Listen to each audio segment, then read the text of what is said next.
Well, they took an L against Philadelphia here to start the season, but how are you feeling after that Cowboys-Eagles game? Because I think there's a lot of reasons for optimism. Let's do us a little DLLS Cowboys podcast, and let's start that sucker. Meow.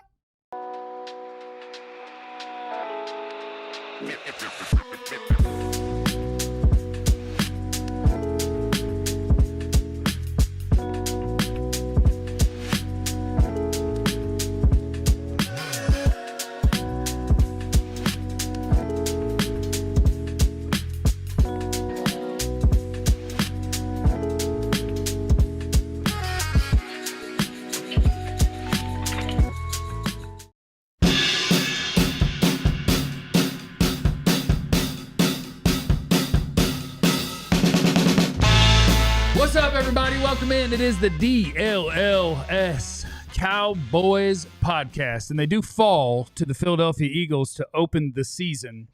And we'll obviously talk about the reasons that they fell and the reasons that you can take some optimism out of that game. This week, we are doing a fundraiser for our friends at Big Brothers Big Sisters of America. It takes little to be big. If you can, instead of a super chat button on our shows this week, you see a donate button for our friends at Big Brothers Big Sisters of America. So help out if you have it in your heart, and if you have it in your wallet to do so, we sure would appreciate it. We'll shout you out on the show if you do make a donation, much like we do when people super chat. We would appreciate it. And also, there's a brand new thing going on at the ALLCITY Network, including us here at DLLS, which is we do have the YouTube Supporters Club. I like the Since 25, like it's the established brand, which is, yeah, it says it right there on the graphic. True sicko level stuff. If you just absolutely love the content, you want access to a pop emoji that you can put in the chat. So be part of the YouTube Supporters Club.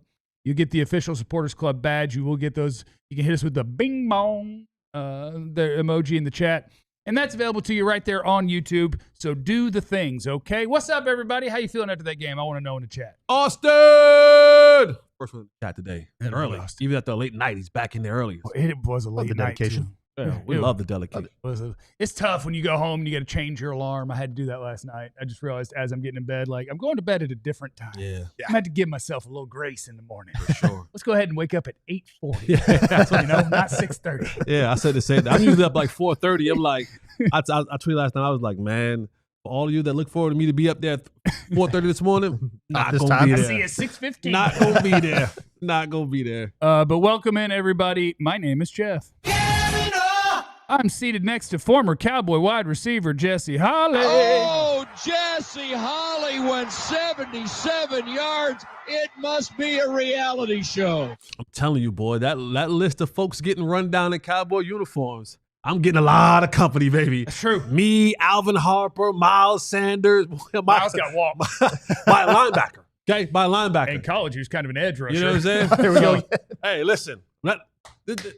It's becoming more and more common. You know what I'm saying? So I don't feel bad. Hey, I don't it feel could have been bad. worse. You're not Leon Lett, at least, holding the ball in Super Bowl. It's true. Hey, Dante Whitner runs a 4.3. Yeah. Ain't no shame in that. Yeah, You're a ain't no- fast man. There we You're go. a fast man. There we go. Okay, and next to Jesse is the second greatest beat writer in the history of the Cowboys, Mr. Ali Jawad. Prince Ali, handsome as he. That I love that. How you feeling? Morning after, is it any different than last night? I don't know how I felt last night. I was like, man, there's so many things about this that went better than I thought. And Yeah. man, Yeah. they really blew this with guys that aren't supposed to blow this. I'm all over the place. Like literally, I've been trying. Like last night, I laid to bed, thought about this game. This morning, I got up, thought about this game, or thought about this game in the shower. And I'm just like, how do I come to a solid consensus, right? Of how I feel. Of how I feel, and I don't know. Like I still don't know quite how I feel about what happened last night because there were a ton of good, there were a ton of bad. I don't want to jump the gun. I want to be, I want to be positive, but it's so much that I don't know where I'm at. I don't know where I'm at right now. I'm right there with you, too. Like, I'm all over the place. Like, there was the good, there was the bad. There was the positives of, hey, Dak Prescott, at least he looks comfortable, but CeeDee Lamb. And we don't expect to see that again from a guy like CeeDee Lamb, but He had 7 drops last year. He dropped 4 passes last night. Yeah. And now some people might call it 3, but I think CeeDee would tell you it was 4. When I lay a ball out there and like he even manipulated his speed knowing he was going to make that catch. Right. Like that was a perfect ball. That's 4 drops by CeeDee. Yeah. That won't happen again. No. But it makes it hurt more. It does. And You can't be the one that made us not win. Right. No, right. You have to be the reason we win. Right. The other dudes are supposed to be the problem, and a lot of them gave us a chance, and then you did that. And he knows that, which is why it's like, what am I going to do? Tee off on a guy who's one of the best players in football that owned it at the podium and knows exactly what happened and feels terrible about it? Sure, we could. CeeDee, you screwed up, you big stupid head. He knows. He knows that. And even with that, like you think, if I told you, if you didn't see the stat line and I told you CeeDee Lamb dropped the ball 4 times last night, you'd be like, dang, what did he have? Like 25 yards total? 3 for 41? Yeah, you'd be like, yeah. No. He still had 117 yards. Yeah. He was 7 for 117, 15 Oh, 15 let's have yards. some fun now. Because one of the drops was a slant where he would have caught it at about 8. Let's say he would have got 10. Right. One was it a dig? Yeah, let's say a dig. And it's about 15. Yeah. And so that was so With now room to we're- run. Was With room room to to run, okay, yes. so at least 25, maybe 35. Right. We're at now. Then the dime Post from was Dak. 40. Easy. Right. Post was 40. So now we're at 75.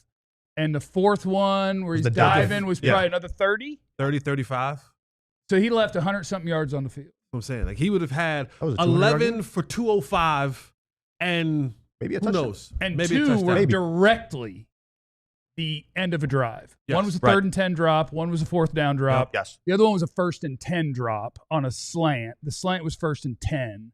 So he had at least 2 drive killers, potentially 3, maybe even 4. That's not going to happen. It's not going to happen again. Do you guys want to start with offense or defense? Defense. Let's do it. So We'll start with defense. If we're going to start with defense, I don't think there's anywhere to start other than Kenny Clark, right? He made his debut for the Sure. Cowboys, and I would say early returns on Kenny Clark are somewhere between good and very good. Dude played a good football game. Yeah. And he's a good player. And now you have a combination at defensive tackle that I don't know the last time the Cowboys lined up with 2 good NFL defensive tackles. And through one game, that's what they're lining up with now. Where I don't know what happened here. Osa played really good run defense last night, and that's not what his career says. Kenny Clark played good run defense. I think Osa was even better. They both did a really nice job on the inside there. We could talk about the Cowboys' pass rush later. Didn't really have one, honestly.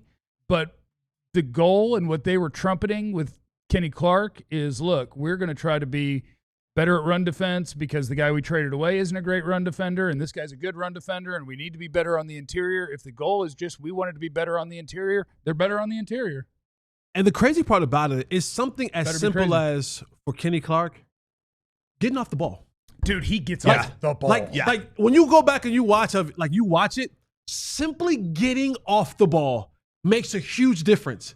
And a lot of people may not understand that, but just the point of attack. Yeah. If when the ball moves, I'm moving, Yeah. I have a chance. And that was one of the biggest things when it came down to Mozzie Smith was that the ball would be snapped and Mozzie would still be in his stance. And then the ball hits the quarterback hands and Mozzie's still be in his stance. And the quarterback is now pulling away from the center. Now Mozzie is out of his stance. Well, by that time, the center, the guard, they're already a step into what they're doing. And inside, it's so much of angles and it's so much of, technique. And if I can get a half a man or a shoulder, if I can get a little bit on you, then I just roll grade you up out of there. Yeah. Like Kenny Clark, and it sounds elementary. It's so just the simple sheer fact that when the ball is moving, he is moving at the same time. And now he's able to recreate the line of scrimmage. He's able to now sit that center back or that guard back and just holding those guys up so that the linebackers are able to move freely about to go in, to make plays. And then when he has an opportunity, being able to get to that block, press the block. When I say press, I mean get to that man, push away from that man, and then be able to go to a side on those one-on-one battles. And you don't necessarily have to make the tackle, but when I go and I press that center or I'm pressing that guard, and now I get my head and shoulders in that gap, that's what the running back sees. So I take a man to one side, I'm in the gap on the other side. Now that running back sees that, and I don't have to make the tackle, but he now feels my presence in that hole, and now he has to jump cut to another hole or try to just force his way up in there. And those are the small things when you look at how effectively does those D tackles be able to impact the run. It's things like that. Just simply getting off the ball in a timely fashion for Kenny Clark makes a world of a difference defensively. How would y'all? I got a number. Got a number for you fellas. All right. Kenny Clark, get off. Ha ha ha. 0.89 seconds last night, his fastest since week 18 of 2023. So that's probably it turns out having a foot that works will make probably a foot injury thing. I'm totally- guessing. yeah. But, last good year one. he jacked his foot up in the preseason. But no, I do. Go ahead, Ollie. Go No, ahead. I just want to ask, like, how would y'all, and this is for our viewers as well, like, how would you grade this run defense? Because it's not like Philadelphia ran, and I know 158 yards as a total doesn't sound great, but Jalen Hurts had 62 yards, Saquon 60. He was out to 3.3 yards. It's not like they ran over the Cowboys' run defense. I would give the Cowboys, if we wanted to letter grade their run defense, I would give them a C+ at worst and a B at best, somewhere in that range. And I guess it depends on even that. So grading football is hard. It's the first thing I would say. Mhm. Like, I know what a lot of people do after a football game. They go look at the website that grades football players, and that's what they're going to tell you who played good and who played bad. Yeah.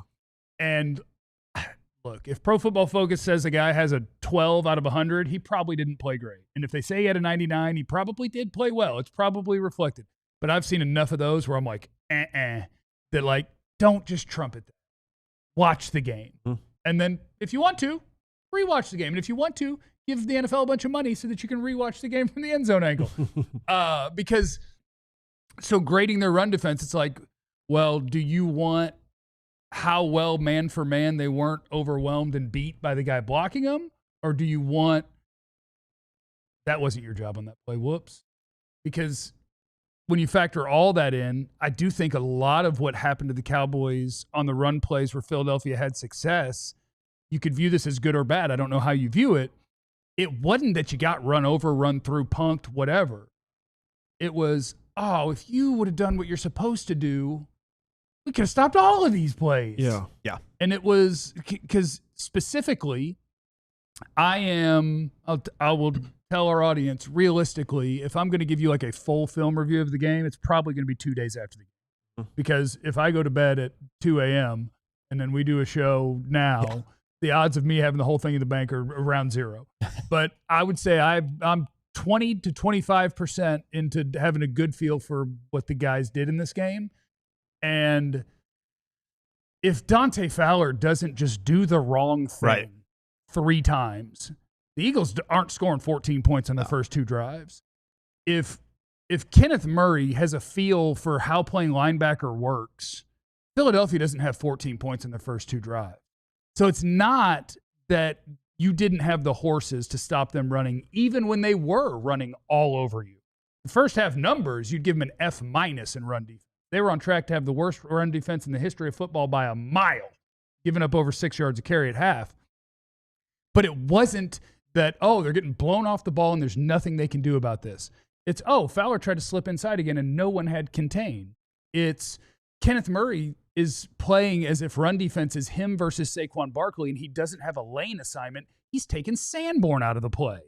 And so how do you grade that? I don't know. I don't know what letter grade that comes out to, but I take it as an encouraging thing that it wasn't that you didn't have the horses. You had the capability to play good run defense against them. Kenneth Murray, that's been his career. Yeah. So I do believe that it's hard to find the optimism of like that will change because that's kind of been his career is the awareness level. If it's not a clean shot with him and the running back is, but I should be able to count on Dante Fowler to know, stay outside, do your job. And so I don't know the letter grade, but there's a lot of words. Is it fair to say, like, this is where, and I'm talking like those Jalen Hurts touchdown runs. Is it fair to say this is where you miss having a Micah or a DeMarvin Overshown to chase down Jalen Hurts? Yes. Oh, absolutely. Like yes. Micah gets too much flack for run defense. There would have been 3 times in that we game saw when it last year. Saquon or Hurts where you'd be like, holy crap, he got it. We Wow, saw it. Micah, he got it. Last year, I showed you that clip last night when they were playing here at home, and Jalen Hurts went on a rollout near the end zone. Micah chased him down, and that's what you miss. He changes. Yeah, that's the finisher. Like, and they could have used a finisher, but I'm retired from Micah. They could have used a finisher last night. Overshown could have made a play or two. Just like, holy cow, where'd he come from? Right. Week 1 last year. Yeah, he'll make you some of them holy cow plays. We got more defensive things to get to. We haven't even started on the offense. We got No Ball Better University coming up in the 3rd segment. We got a lot to get to. Hit us with your observations, your questions, all those different things as we work our way through. Cowboys lose, but there are plenty of reasons for optimism. It's the DLLS Cowboys podcast. Game time. If you're looking for the best place to go to get your tickets for any event, not just sporting events, not just football, basketball, baseball, hockey, but if you want to go to plays, comedy shows, anything that requires a ticket, I got the place for you to go. Go ahead and download the Game Time app, use the promo code DLLS, and get $20 off your first purchase. The Cowboys played last night, and now you might be saying, you know what? On second thought, I might want to go to a couple games this year. Giants are coming to town next week for a Sunday game. Hey, if you're looking for tickets, this is the place that you need to go. You're going to get the absolute best price. Don't go to those other ticket sites where you log on, you click it, and you go, oh, that ticket is $100. And then you get to the checkout line. Oh my God, that's a mortgage payment. I thought it was $100. Not with Game Time. When you do things right in Game Time app, they're going to give you the right price at the seat, at the checkout counter. So head on over, download the Game Time app, use the promo code DLLS, and get $20 off your first purchase. What time is it? Game time. Woo! Shout out to our friends at Prize Picks. We got more football tonight. Jump up in there. I love that we have more football tonight. Love it. Look, I know they're used to try to respect high school football and they try to respect college. Go ahead and give it to me every day. Let's go Thursday, Friday, Saturday, Sunday. As Jordan said, F these kids. Yeah, let's do it. Get on to Prize Picks. With Prize Picks, all you got to do is make your predictions on what is going to happen statistically with different players, right?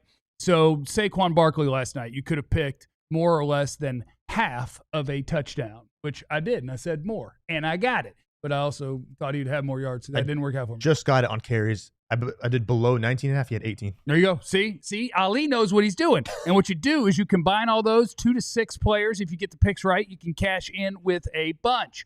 Download the app today. Use the code DLLS. You get $50 in lineups after you play your first $5 lineup. That's code DLLS. $50 in lineups after you play your first $5 lineup. Prize Picks. It's good to be right. It is the DLLS Cowboys podcast. May save offense for later or may transition somewhere in the middle of this segment because I don't think I'm done with defensive things Let's go. that we need to get through in this game. We got a whole 4th segment. Matt Eberflus. And you'll talk about some in the next segment. Like, what do we know about Matt Eberflus? 0. Everybody listen, I don't know if I've ever heard this before. And maybe it's more common than I think, but I've never heard of this before. Like, I'd love to say, boy, A.J. Brown and Devontae Smith, boy, Diggs and Bland, shut y'all down. They don't got nothing for Bland and Diggs. How many defensive snaps did the Cowboys play man defense, do you think, out there, Cowboys Nation? However many snaps there are, I don't know, 30? Like maybe they did 30 out of 60 or however many plays there were, maybe something like that. They never played man. Not one time. I'll be interested to watch Eberflus evolve and probably be careful here because I think this is going to be a lot of no ball better university. But to go never man and in the first half almost never blitz, it seems dangerous. Yeah. It seems dangerous. Straight zone, 4-man rush. And when they did start blitzing, Jalen Hurts looked lost. So you might want to dabble in that a little bit. But I found that interesting. 0. Never played a snap of man defense. That's nuts. No, absolutely. Absolutely nuts. Now, here's where Eberflus will have to evolve because every quarterback is different. You don't play 17 Jalen Hurts, right? Who will... Well, they found the secret. They need to run that every play. If a team doesn't run a cornerback blitz every time on Hurts to watch him short circuit, like he's like, I don't understand anymore, and there's nobody that's in man coverage, it's single coverage that I can throw it to right now. What do I do? Where's Saquon?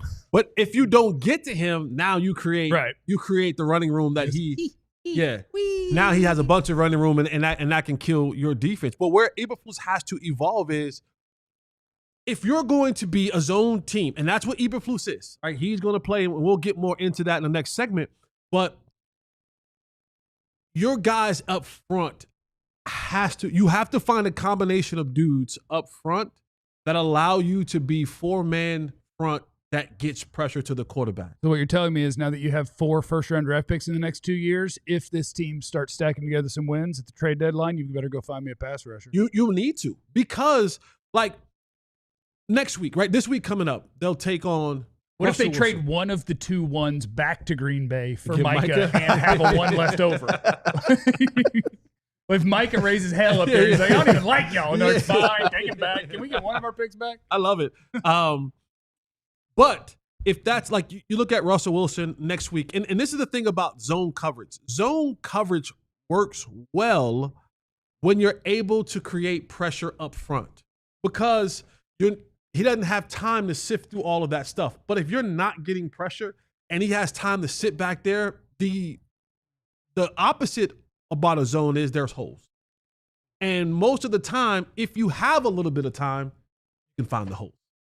And so that's the give and take. And I get Eberflus. You say most of the time if you have a little time? Most of the time, if you have a little time. A good sentence. You know what I mean? That. Put that on a T-shirt. Like that. Diggs is coming back. He's on a pitch count. So I don't want to, what Kyer Elam's going to do, I don't want to give up the big plays, right? I don't want to have that. I don't want to have bombs over Baghdad. I don't want to have those big chunk plays given up to us. So the idea is, and you've heard Eberflus say this, that, everybody has to be a willing participant to tackle, 11 guys to the football. That's what the zone coverage does for you. You eliminate anything deep down the field. You take everything underneath, and I say 11 guys rally to the football.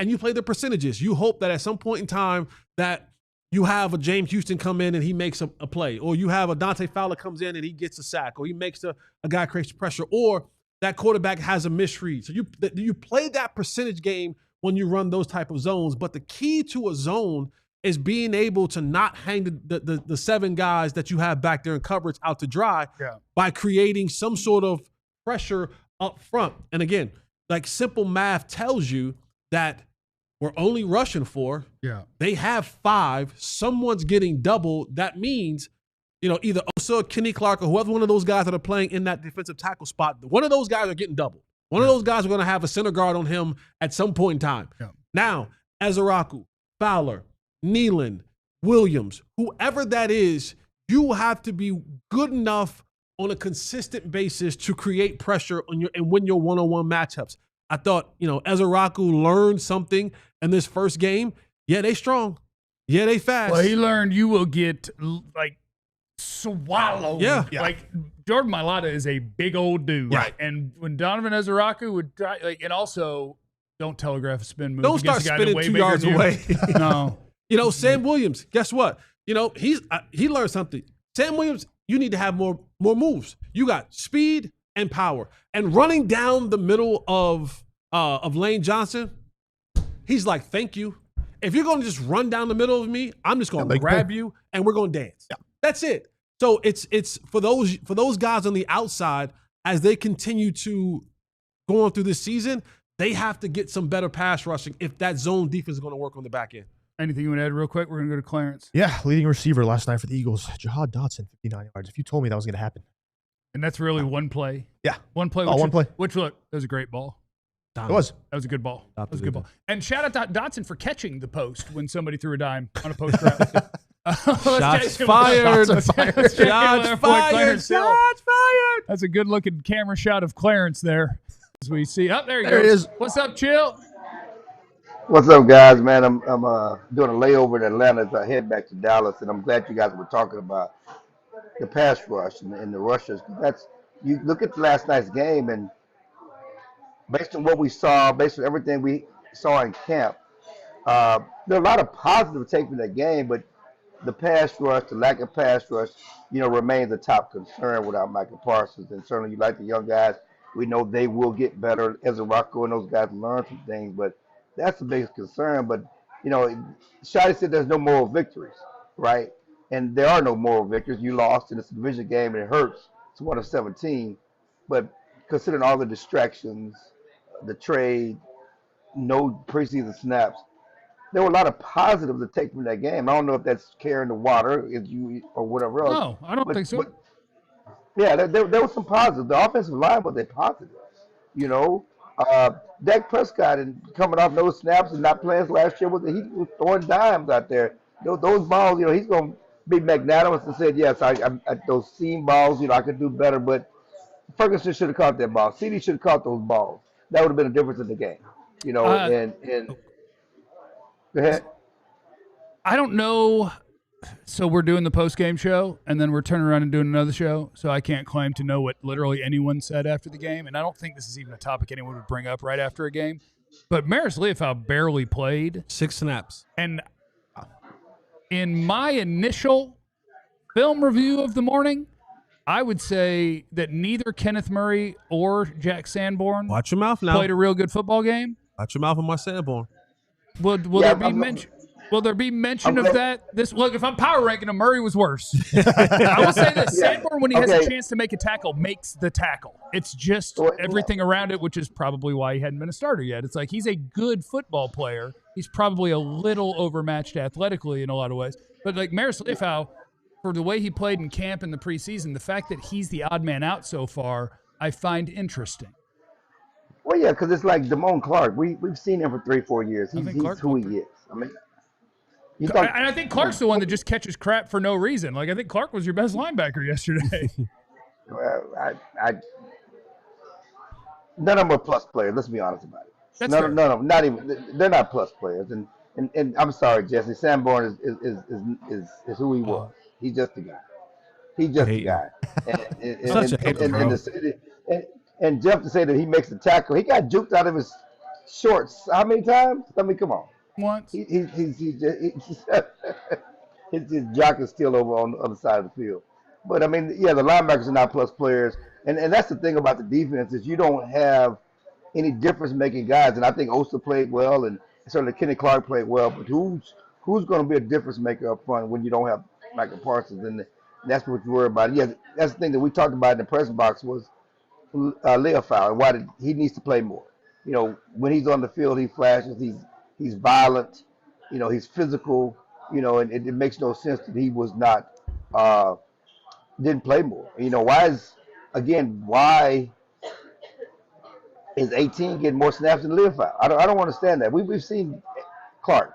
I don't care if he had a good camp. Leofau had a great camp. Why is he getting more snaps than Leofau? Yeah, I mean that's fair. If you want to, I would target different linebackers that were on the field, but I get it regardless. Like Leofau seems like a guy that you at least feel like young and does make plays that pop. And it's like, well, I am looking for some big plays, so I'm looking for the guy who will make it. I do want to ask you about Jaydon Blue as well. Was Jaydon Blue's ankle anything to do with this, or did they just think on the road Philly we trust our veteran guys more? Well, I think they wanted to have more corners up. So my target pregame was I don't want Miles Sanders active over Jaydon Blue. So to me, it's not a special teams thing. It's why isn't he the backup running back? I think it was a veteran thing. I also think it's a rain thing. It's going to be a slugfest. So you want your bigger backs probably out there, and whatever we thought it was going to be a rain throughout the game. And the Cowboys they got lucky because it wasn't rain throughout the game. And it really. It came, fourth quarter and stuff like that, but it wasn't rain throughout the game. And so I think all of that played a role in there. But look, going forward, you got to have Blue on the field. He scores on that play. How does he gets to pull up 30 yards from the end zone on that play. How you get run down by a linebacker? Because running backs get old fast. And as it happens, man. Listen, man. Safeties only. It's always the folks who ain't never had to go out there and outrun nobody talking about how you get run down. It happens. I'm just telling you, it happens. He wasn't ready to have to go 60. He wasn't ready. He wasn't old up, ready to go for 60. If you watch the replay, he just got tracked, and he got tracked fast. So fast. He was never pulling away from Guyton. No. Yeah. And then, Jesse, they're wrong by comparing that to your play. Not that Whitney runs a 4.3, okay? This is not the same thing. That ball's a 4.5 guy, but that means Miles Sanders was running a 4.8. Listen, all I'm saying is the room of getting run down in Cowboy uniforms is filling up, all right? I'm not in there by myself. Me, Miles Sanders, Alvin Harper, we in there. We are in that conversation, man. 3.5 yards. Well, all right, first of all, Alvin Harper did it. Alvin Harper did it in a win, okay? It's not. Well, you did it in the win too. My bad. I did my it bad. too. My bad. Come on now. Anything else you want to sneak in before we go to break real quick, Clarence? No, just the CeeDee. CeeDee has to catch the ball. You're a receiver. That's 4 drops. I'm sorry, it's not 3. The last ball, was a tough catch, but you're paid $34 million. That's a catchable ball. You have to catch that ball. Yeah, that was a dime. We appreciate you, Clarence. Thank you, guys. All right, coming up next on the DLLS Cowboys podcast, we're stopping by KBBU. Jesse Hill. Oh, Jesse Hill. Wow. Clarence Holley. Wow. Thanks for stopping by, man. Where legends drop, Clarence Hill just can't stop. Jesse Hill now. Jesse's going to make you smarter about football and Matt Eberflus and the Cowboys defense next. It's still sunglass season, no matter what. Still Sunglass season. No matter what people tell you, get you a pair of Shady Rays. Here's what I love about Shady Rays. we lock in the sun and my shadies. Still. Okay. Sorry. All right. No, let it fly. I Let get it hang. excited. Let it hang. I didn't really have lyrics ready. I shouldn't interrupt. Shady Rays has an awesome offer for you right now. You can get 35% off a pair of polarized sunglasses by simply going to shadyrays.com and then using the promo code DLLS35. DLLS35 to get 35% off a pair of polarized sunglasses. And listen, you don't have to worry about if you don't like them, because if you get them, you put them on, you go, not really like these. They say, send them back. We'll give you a brand new pair for free. If you break them, if you lose them, they'll say, don't matter. Well, just tell us, we'll give you another pair for free. They have the no worry guarantee. So head on over to shadyrays.com and use this promo code DLLS35 to get 35% off a pair of polarized glasses. Shout out to our friends at HelloFresh as well. You guys know me. When I go grocery shopping, I'm a basket man. I don't like to push a cart, and therefore I end up with about a day and a half of groceries. That's not fun. But my friends at HelloFresh, they take care of me because it just ends up on my doorstep.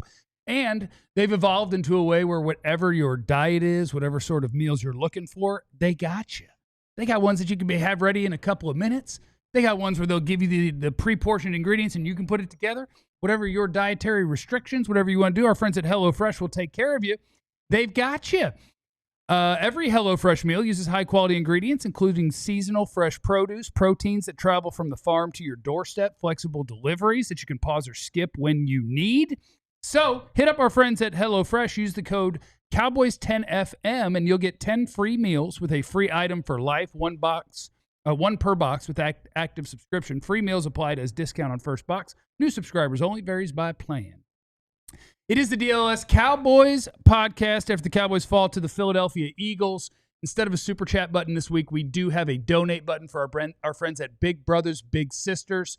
And so if you've got it in your wallet and in your heart to be a part of improving the lives of young people who could use it, that sure would be kind of you.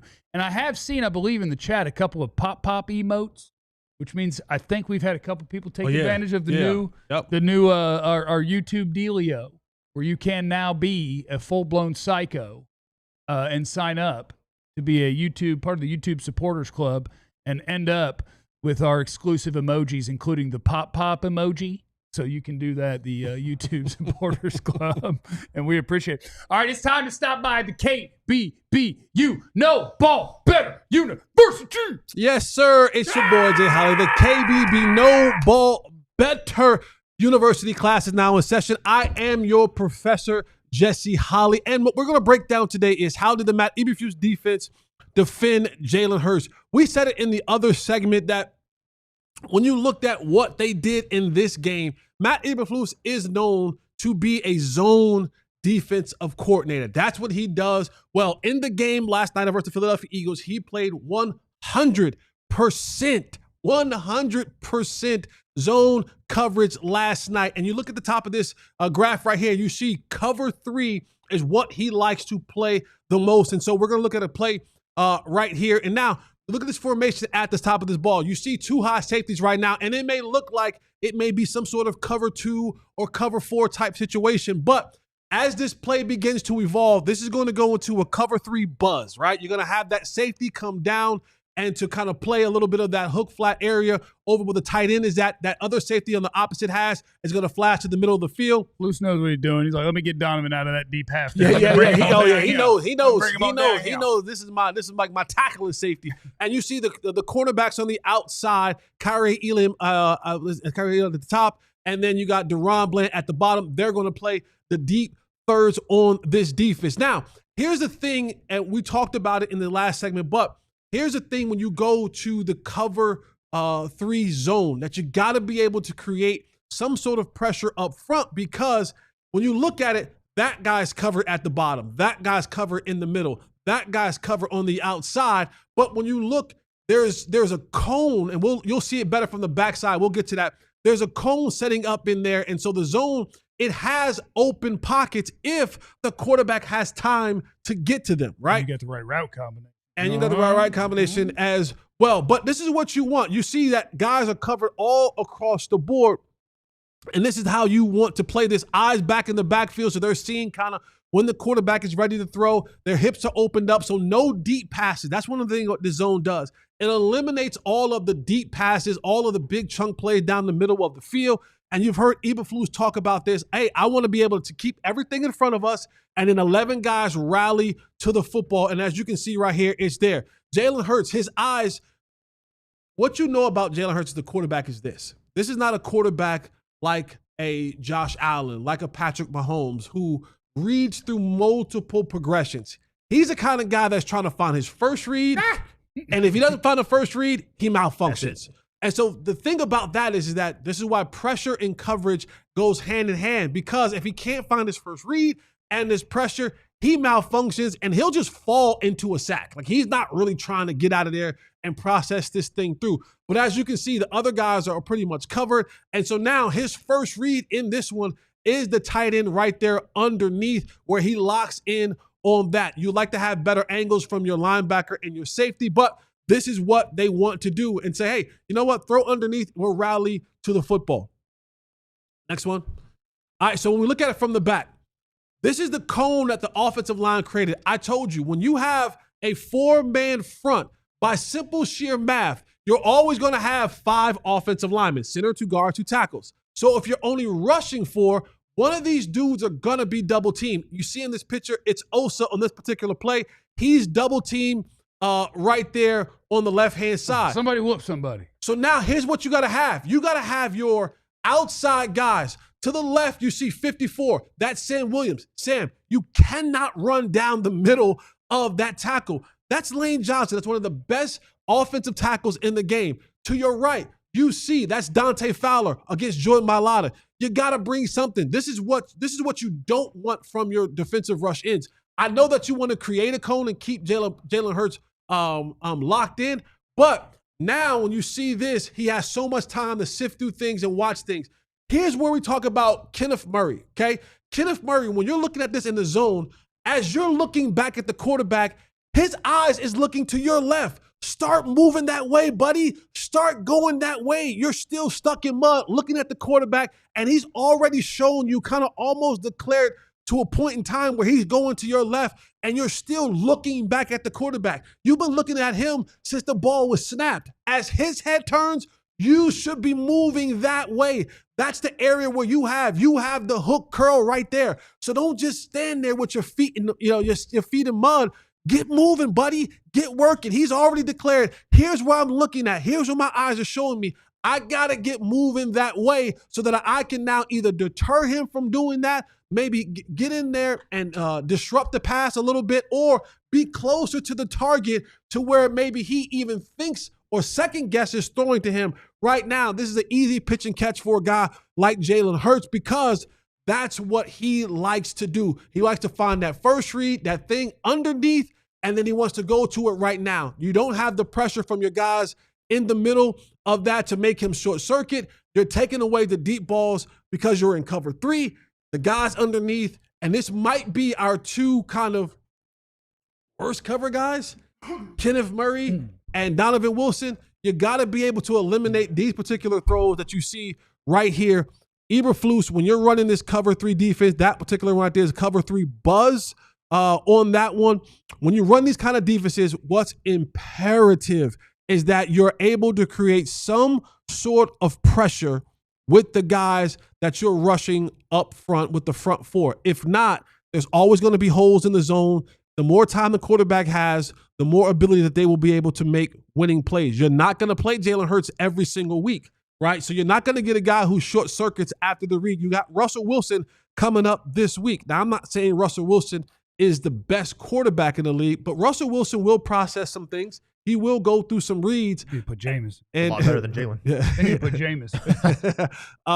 But you got to be able to create that pressure. If Matt Eberflus is going to be a 100% zone cover defensive coordinator, they want guys not giving up the big plays. They want to rally to the football. And you saw it right there. Cover 3 is what he particularly likes to go through the most. That play that we showed against the Philadelphia Eagles was cover 3 buzz, and they ran 100% zone coverage. As we get into the year, understand the more film that comes out, the more people have to scout it, the more people have to have answers for it. So as the year goes on, Matt Eberflus and his defense has to evolve. And maybe on those particular downs, we're talking about wanting a little bit more Maris Leofau.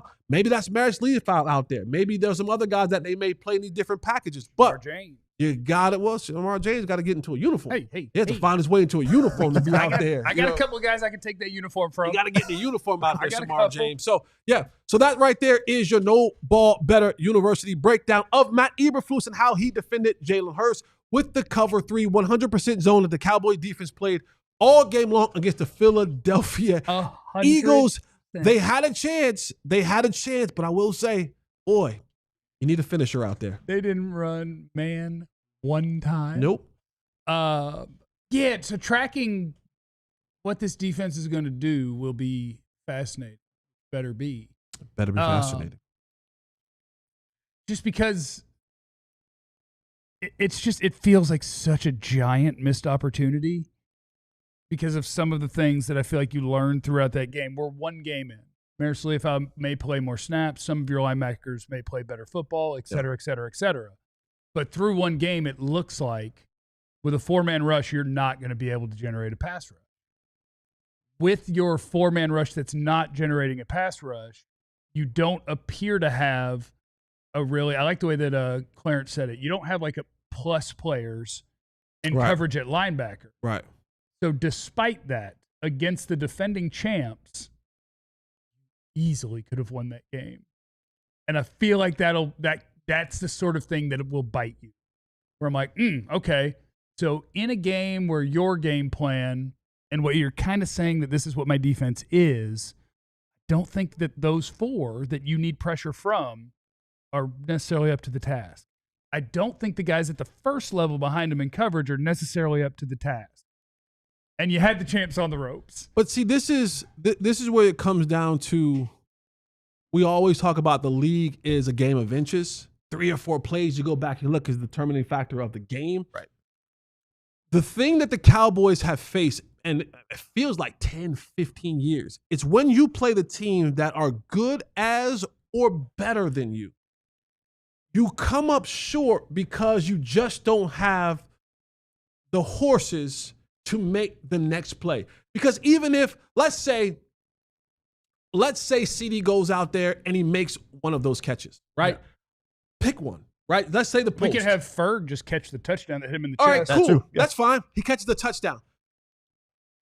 I just showed you a play where they ran 100% zone. Does the Cowboys defense step up and give you a chance to win that football game? They hadn't kind of quite stopped. I hope. I mean, the Eagles never scored after the weather delay. Ever. But nobody did.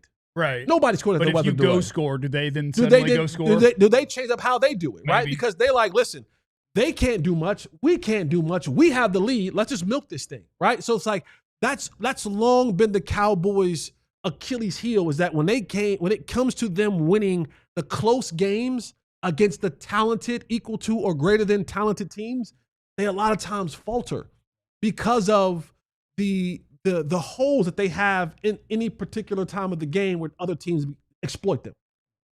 I do want to shout out once again, this is a weekly thing. I want to shout out to the Eagle fans in the chat. What's up, y'all?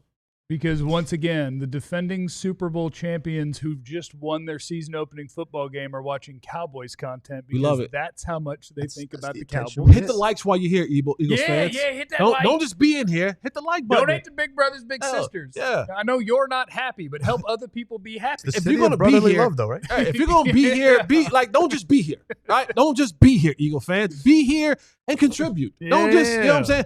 Don't just show up. Show up and contribute. If you're going to be here, hit the like button, okay? Donate to Big Brothers and Big Sisters. Do it right. Help some folks out. Do it right. Don't just be taking up space in our chat. And don't be afraid to find joy in your life. It's out there for you. Yeah. Coming up next, we haven't talked about the offense yet. What have we learned really about Schotty, about the missed opportunities, about how this offense can look this year? We'll do that next on the DLLS Cowboys podcast. All right, diehards, we love you. Limited time $36 football club special is still rolling on. This is the last week of it, and I know what you're thinking when you're looking at that shirt right now. But remember that forgiveness is important. Remember that CeeDee Lamb's a really good football player. Remember that the man took accountability. Don't shy away from the 88 Club shirt because of CeeDee Lamb. And he's still out of $1.17. You'll be happy you have it when he's going to Canton.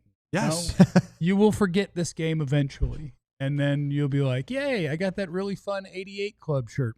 So when you sign up to be a diehard, it makes it $36 for the entire year, and you get all sorts of things, including a free T-shirt from the merch store, which can be one of those football club shirts or any other one that we got in there. We got the Dallas collection, which we released recently. There's others, and there's a lot more shirts other than the 9 that you've seen right now. So you get to pick one of those from the merch store when you sign up to be a diehard.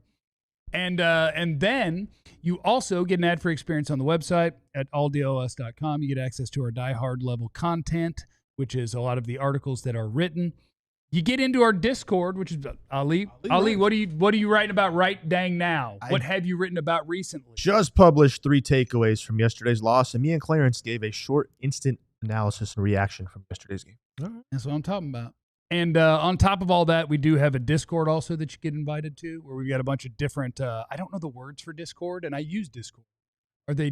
You're on our Discord server, and inside that server, it has different channels? I don't know. But like we got one for food. People post up what they made that night. Oh, they post tasty stuff too. Some tasty stuff. We got a college football channel, obviously, for each of your major pro sports teams. Books, movies. Be considered food? Feet cannot be considered. Well, they could, but then you would be a cannibal. And I don't know. Is that illegal? I don't know. I don't even know. Anyway, sign up to be a diehard or else. Not a threat. It's the DLLS Cowboys podcast. I'm just going to get this out here. You guys can say what you want about me. I don't mind. I just like to tell you guys what actually happened in a football game and give you the truth. Some people don't like the truth, but you need the truth in your life. I want to say one of the things that's very disappointing about what happened last night is that Dak Prescott went home with a loss that he did not deserve.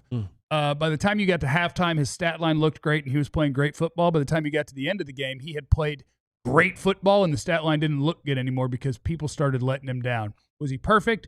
No. Underthrew a one-seam ball.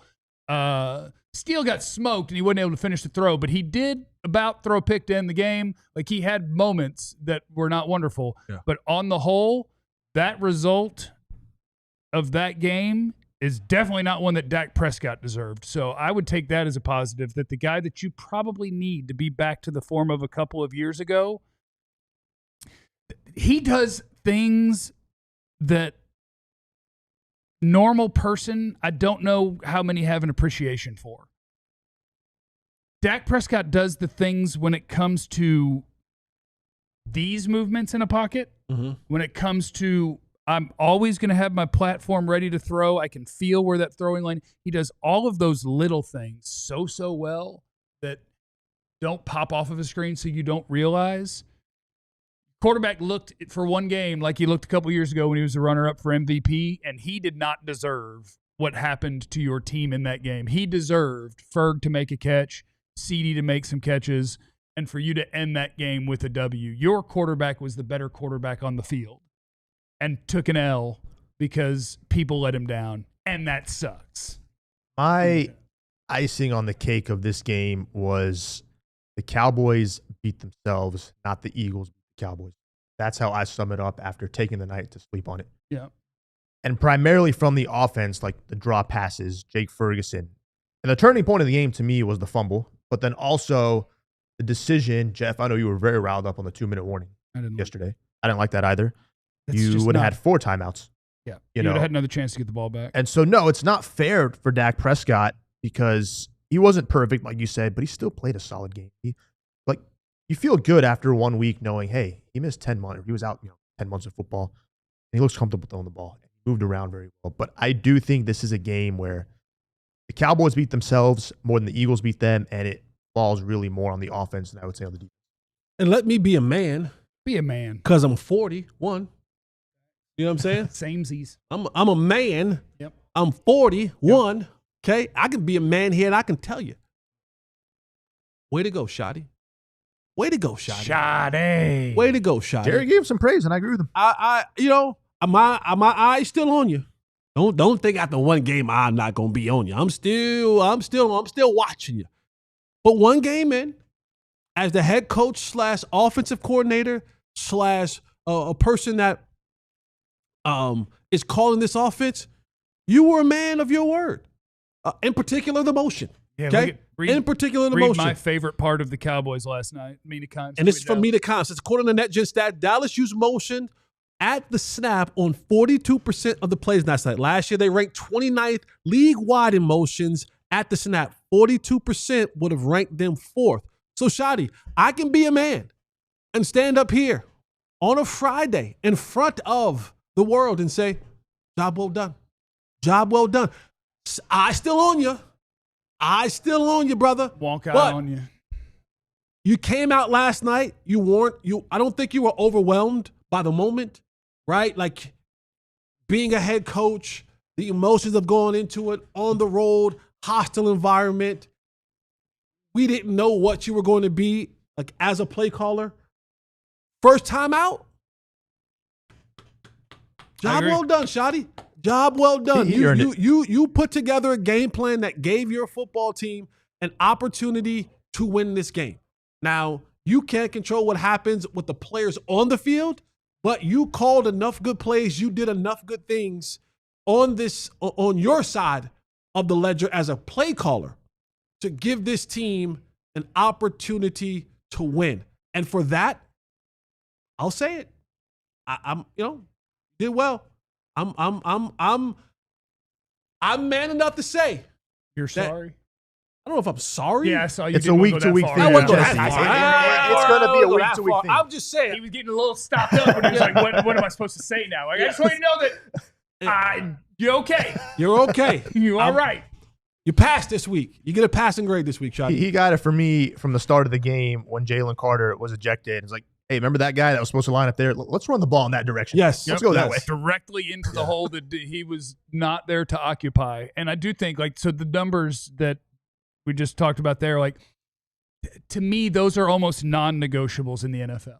If you are at the bottom of the league in things that are not hard to accomplish, right, you can do that anytime you want. I can have, and it's changed. It's evolved. Once upon a time, everybody was pretty static, except for the wing T. You get a little motion for the triple option.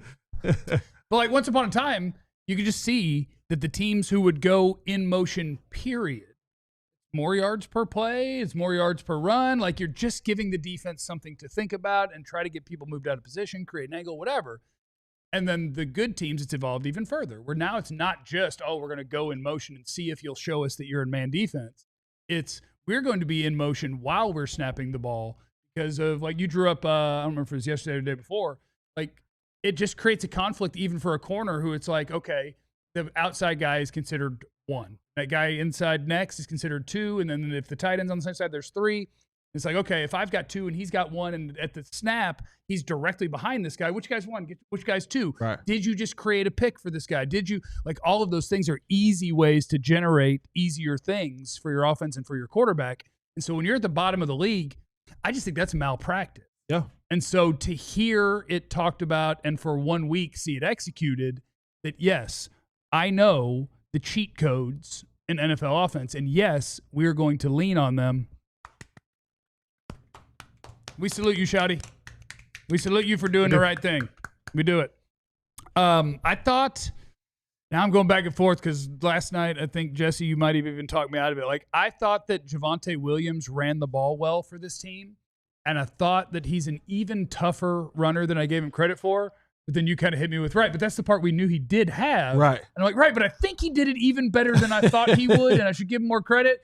But we are still kind of in the same spot where it's and then the guy behind him who we think might have more juice than him had none because they blocked it perfect. And it's hey, just go run to the end zone. He's I can't. So I do still kind of need Jaydon Blue in here to see if I can pop some big plays.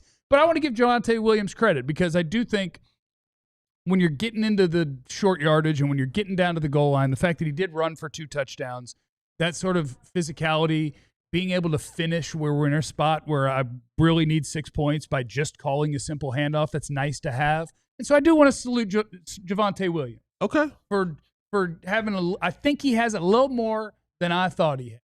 Would you say after that game, like, there is something there, or we got to see more, like, moving forward?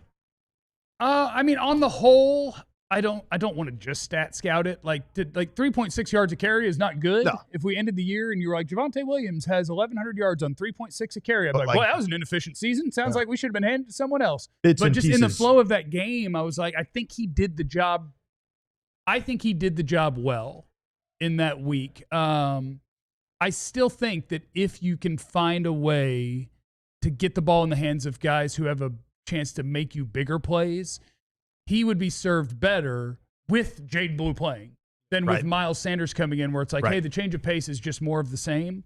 Where it's like, no. The 3rd and 2, I like you. 3rd and 7, I want Jaydon in case I'm going to dump it off to him. 2nd and 11, I want Jaydon. Just in case, like, if we're going to hand it off, we might. I do want that to be complemented with big playability, because I think right now your active running backs don't have that. Right. And I know technically you had a 50-yard run, but I would have gotten 44 on that, because it's just like all you were doing was running through that lane until someone caught you. And I don't know, they did. Why'd you sign a Hunter Lipke to an extension if he don't even play? Get him the ball. He didn't even play. No. Or barely played. If he played, I didn't see him. He didn't play 10 snaps. I know that. Other things offensively, Tyler Booker, I can update you later, but I would say initial reaction would be Yes. like not wee. Like there wasn't a lot of like, watch out, Tyler Booker's out here. It was more so when you would look at like the really tough ones. I did see Booker fall off of a block or two. I did see him late on a stunt, but didn't stand out as, watch out, the rookie's in trouble. But it was more like, y'all see what Tyler Smith did when it's time to go score a touchdown? Y'all see? Oh, Tyler, Guyton. We I talked was scared. confidence yesterday. I was scared. I think he left with some confidence, but, you know, still some things to work on. For sure. Absolutely. Like he didn't kill you yesterday, and he didn't overwhelm you yesterday, right? So he was in that middle of, all right, okay, right? Like, and I do appreciate coming out to that game and Schotty saying it's his game. Yeah, it's his game, and giving him an opportunity to go out there and prove himself. And to now when you go back on film, you can say, all right, son, there were some really good things you did there. We all love the punch. I think I love the punch. I mean, technically, Price should have been thrown out of the game for it, but it was hilarious. I love it. I don't know how you're blogging a guy and you get this hand out here, pump, getting ready to throw a love left hook. When the whole field is this way. Right. Because everybody's talking about Tyron. Yes, Tyron would line up at left tackle, and if a dude tried to do an outside rush and anything was going this way, he would whip this hand and throw you 15 yards downfield. Perfectly legal. When everything is here and you're just doing this. Yeah, that's right. I'm not sure even what the plan is, but I appreciate violence. Yeah. From a left Absolutely. tackle. So I don't know. And look, offensive line play, I'll have a better idea about it tomorrow. But just in real time watching him play, I'm like, didn't get us killed. Yes. And that's step one. Yeah. Thank you for not getting us killed. No sacks. There were a couple that you were like, I he got it definitely away. gave him some pressures. Yeah, he's like, okay, he got it away. But overall, good job, offensive line. And, you know, it's one game, so we'll have to see this evolve and see a bunch more football games. But I do think that watching, I don't have a snap count on it, but I do think they have a good feel for how they're going to use George Pickens. I need him to have the ball more. I do think they have a good feel for how they want to use Turpin. Like I think like Schotty is sitting in the pilot chair, and he ain't scared of it. Like, nothing about what they wanted to do, how they were calling plays, how they were deploying the different players. I think all of it seemed pretty encouraging through one game. I think receiver-wise, Schotty's kind of said, hey, you guys are going to run some very specific things. And I know CeeDee had the drops. CeeDee's gonna be he's gonna be the one that we move around and let do other things. You know what I mean? Yeah. Like, hey, Pickens, you're gonna run these 4 routes. Right. Okay. Turpin, you're gonna run your little pocket passes. If we could upgrade Tolbert, that'd be nice. Yeah. Yeah. Yeah, I guess. And by the way, Pickens, you were sold as the best run blocker of all time. Had a pancake. Had one. Yeah. I also saw about 5 where you weren't interested. Oh yeah. Yeah. Got a So go penalty. ahead and do what I heard you do. Donate to our friends at Big Brother, Big Sisters. We love you. Remember, you have no idea what anybody's going through. Be cool to everybody. We love you. Be easy. Eliminate the contingencies. And thanks to Carrie, and to multiple anonymous people for donating to Big Brothers Let's Big go. Sisters throughout the show. Let's Hit it go. on the way out. We all silly like the mayor.